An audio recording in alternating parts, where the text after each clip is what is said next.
2023. So last night, Iowa State flexed their muscles. Texas took care of their business as those two teams now, K-State and Iowa State 6-2. Kansas and Baylor are 5-3, and 6-2 also includes Rodney, Terry, and the Horns, who win. We'll hear from Kirk Bowles today at about 4:30. So three teams. And the good news, if you're anybody in the Big 12 other than Kansas State last night, the good news is a team with one loss now has two. Everybody has at least two.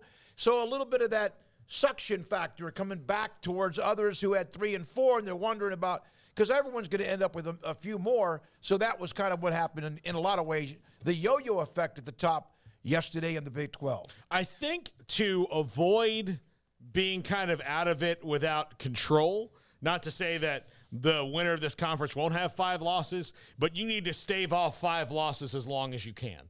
Because if you get to that 5th loss, then you're going to have to sit and watch everybody else a little bit more. It probably also means if you're one of the teams that is in actual contention for the Big 12 title right now, which I would say in any particular order would be Iowa State, Kansas State, Texas, Baylor, Kansas, the TCU, like those schools are the ones in legit contention right now and can hold on to it. Then if you get to that 5th loss, you've probably lost to somebody else twice, and that somebody else is probably someone like Kansas State or someone like that. So then you have to hope that they really hit a lull. So that's loose math, but the winner of this conference, obviously is not just going to have 1 loss. You guys tell me, how many losses is the winner going to have? Because somebody will go on a stretch, even if it's a team that just lost. You think 5 or 6? Is that a fair number? 12-6, 11-5? Is that going to be the ceiling of who takes control of eventually winning this conference? Yeah, I think it's probably 5 because, you look at it right now, it's 13-5. I'm sorry, not 11. 6-2 if you're a K-State, for example, and so you've got, 11 games remaining. So, yeah, you got 2 losses. I think it's more than fair to think that 8-3 is doable and, possibly 6 losses, but I don't know. I don't see them dropping 4 more. I don't see Texas dropping 4 more in that span. Iowa State would have to drop 4 more in that span. So, it's possible that one of them could do it, go like 7-4 or whatever that total would be, but kind of hard to imagine that. And yeah, if you look at the teams with 5 losses or more now, you got Oklahoma State, it's 3-5, Oklahoma's 2-6, West Virginia's 1-6, and Texas Tech's 0-7. So and they played tonight. Yeah, they've already all crossed that threshold. So yeah, that's 4 of the 10 right there. But yeah, I think we did a little bit of a disservice, honestly, to K-State, Iowa State. I don't think we talked about that enough yesterday as far as buildup goes, just in hindsight. Looking at 5 versus 12, and it didn't dawn on me until that game was wrapping. I was like, dang, we didn't really talk about that probably enough, because that's a huge game that Iowa State's able to pull away and win and do so in front of a great crowd at home. That just seemed like it was electric.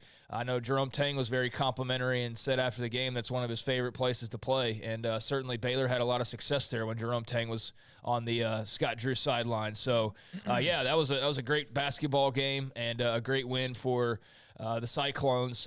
Texas, I don't think anybody's shocked by them beating Oklahoma State. I think that's about expected. But, the more they just keep on winning, and now here they are, tied for first place.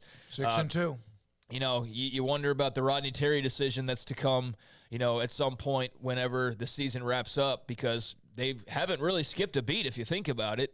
Since Chris Beard got fired, they may not look exactly the same, or you may not have the same fever pitch of excitement behind it, because right when Beard got fired, it felt like Texas fans were about to pop as far as basketball excitement goes. They felt like, oh, we're on to something here. And then he got fired, and their record hasn't really suffered all that much, but it doesn't feel as like, oh, we're on to something here. And maybe that's because they're not convinced that Rodney Terry will actually be the head coach beyond this season, So maybe that's part of it, but it's still really, impressive that they've been able to block out. And really, I don't know how much, I'm sure being in Austin on campus is different, but the Chris Beard story kind of came and went. It's not like that thing just sat around and lingered.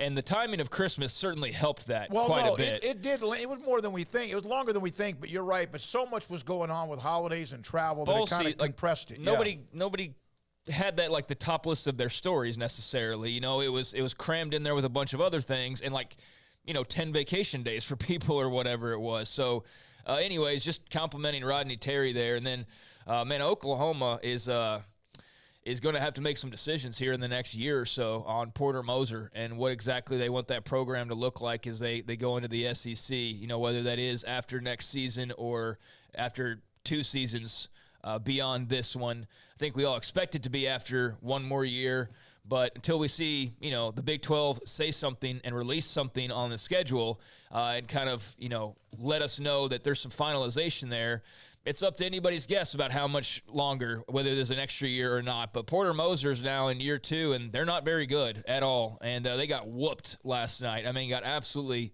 throttled. So I know that there's some going on in Norman, at least surrounding, whether or not that's the long-term fix or whether or not, here in about another year and a half, they're going to have to start looking around some more before they go into the SEC waters. So, yeah, fun night of basketball and some – not super surprising results, but Iowa State, that was a big-time win, a top 5 win over the Cats. Most everybody in the chat room is saying that in that 4 to 6 range as far as the losses for the winner, and we might, recalibrate that or recalculate that here in a couple of weeks. But Baylor and Texas play Monday night. Obviously, the SEC Big 12 Challenge. You do have that game between Tech and West Virginia tonight. Texas Tech is 0-7, and they don't have any quality wins. And that's hard to do, but when you're 0-7 in the conference that has everything but quality, has everything quality, like most of the teams keep beating each other up, you're going to have quality losses, quality wins, etc. So that's what happened last night. K-State, Iowa State, Texas, all 6-2. Kansas at 5-3. Baylor and TCU also at 5-3. So that's what we have after the games last night. Now,